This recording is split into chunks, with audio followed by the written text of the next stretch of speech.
Now, migrants will be banned from accessing welfare payments and the NDIS scheme until they become Australian citizens. That's under a new policy being proposed by the Coalition. Opposition Leader Angus Taylor will give his budget reply speech tonight, which will also include major changes to Australia's migration intake. Political reporter Stephanie Boris joins us now from Parliament House in Canberra.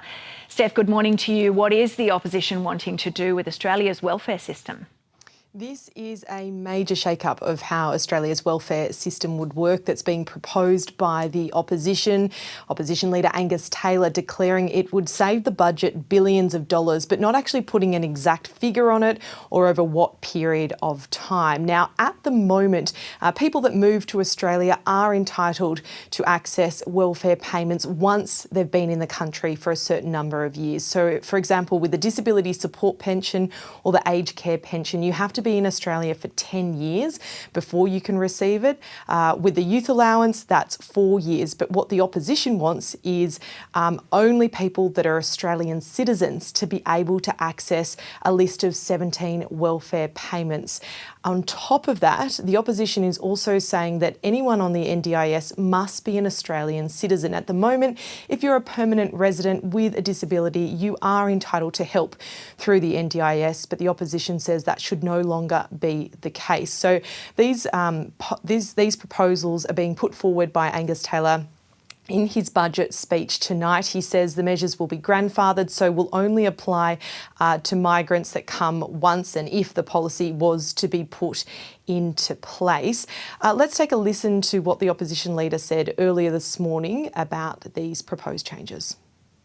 If you are not an Australian citizen, then you don't get the privileges of an Australian citizen.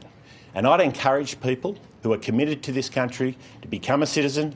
These welfare programs, these 17 programs, should be restricted to Australian citizens. Others who come to the country will get access to them when they become citizens. Now, Steph, the opposition also wants to tie migration to new houses. Explain exactly how that would work.